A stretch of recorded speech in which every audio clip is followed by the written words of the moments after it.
You both. See you. Katrina, what do you make of Michelle Obama? Is she effective out there? Is she a threat to the Republican ticket?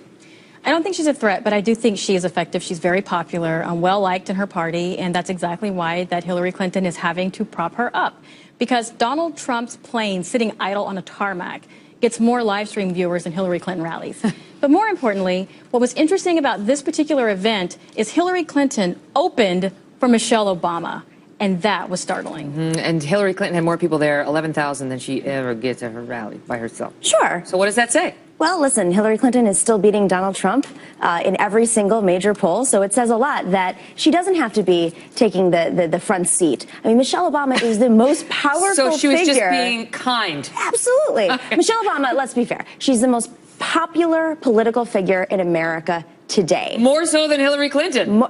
But she's not running for office. Michelle Obama gave a rousing speech. This always happens in campaigns. When Hillary Clinton is not campaigning, her popularity goes up, but she's still beating Donald Trump, and that's what we need to pay attention to. Katrina, what the article's out today, this is from ABC, talking about how Clinton's ramping up her surrogate operation, and Trump's withers is the headline, talking about how Ben Carson, Newt Gingrich, Chris Christie, they all used to be much more visible on the campaign trail than they are right now. And the suggestion is that either Trump has decided they're not good, or these guys see a sink that is shipping, a ship that is sinking, and are trying to run off of it. Or maybe cable news feels like they know what's going on. Our surrogates have been deployed to swing states because that's where this race is going to be won. They're in Florida, they're in Ohio, they're in Pennsylvania, and that's what they're doing. Ben Carson, he is? They are definitely campaigning for Mr. Trump. Chris Christie?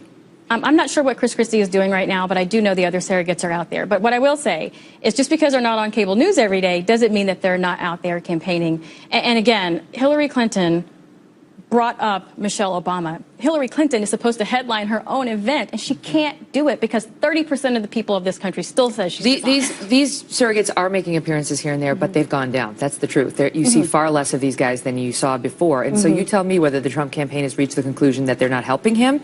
And, you know, in his defense, he doesn't have anywhere near a surrogate like Michelle Obama. Absolutely. I mean, there isn't one on the GOP side for him. It's the Trump show. It's the Donald Trump show.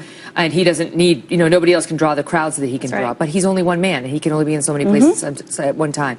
So you tell me why these surrogates are taking a lower role. I think that they can read the statistics. They can read the numbers. Even Trump's own campaign, which uses this, they spend $100,000 a week on a data statistic simulation model that will basically simulate what it will look like on election day. And it reflects some of the more sophisticated modeling out there. They even know internally that he is down. It is pretty much impossible for him to win. The only way he could win, he has to win Florida. No matter what, he has to win Florida, and that's his only path to victory. It's tight in Florida. It's very tight, but that's his only path to victory, and it's very narrow. You look at a place like Ohio, where early voting is up 23% compared to 2008 and 2012 for Democrats right now. Every single simulation on the Democratic side shows that even though this is supposed to be a state where he has to win as well, Democrats are doing well with early voting. So I think all of his surrogates get the message, and they're thinking about their political future. Except for the fact that the Trump campaign is actually up in early voting in Florida as well as Ohio and winning in the polls as of today in both of those states. It's going to be a close race. Yep. But at the same time,